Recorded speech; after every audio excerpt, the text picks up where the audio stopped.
നിലവിൽ ഇന്ത്യൻ സിനിമയിൽ ഏറ്റവുമധികം അപ്രതീക്ഷിതമായ മാർക്കറ്റിൽ ഒന്നാണ് മലയാളത്തിൻ്റേത്.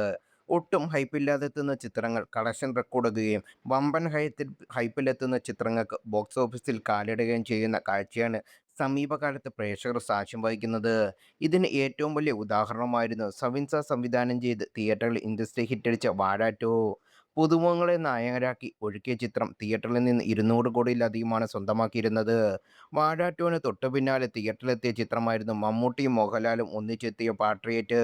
മഹേഷ് നാരായണൻ സംവിധാനം ചെയ്ത മെയ് 1-ന് റിലീസായ ചിത്രം വർഷങ്ങൾക്ക് ശേഷം മോഹൻലാലും മമ്മൂട്ടിയും ഒന്നിച്ചെത്തുന്ന ഹൈപ്പിലായിരുന്നു തിയേറ്ററിലെത്തിയത്.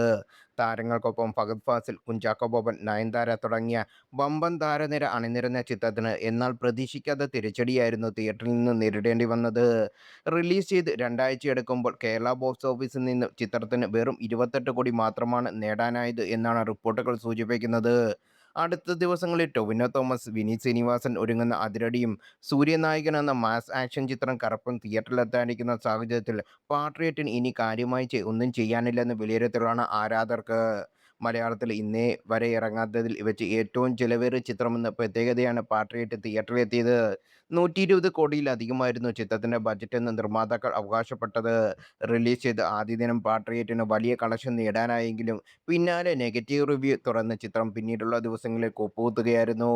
മറുപുറത്ത് റിലീസ് ചെയ്ത് 41-ാം ദിവസം പിന്നിടുന്ന വാഴ 2 കേരള ബോക്സ് ഓഫീസിൽ നിന്ന് 129 കോടിയിലധികമാണ് നേടിയിരിക്കുന്നത്.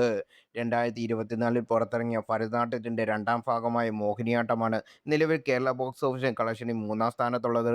റിലീസ് ചെയ്ത് 33-ാം ദിവസം പിന്നിട്ട ചിത്രം 27 കോടിയോളമാണ് നേടിയിരിക്കുന്നത്. ഇരു ചിത്രങ്ങളും കഴിഞ്ഞ ആഴ്ച OTT സ്ട്രീമിംഗ് ആരംഭിച്ചിരുന്നു.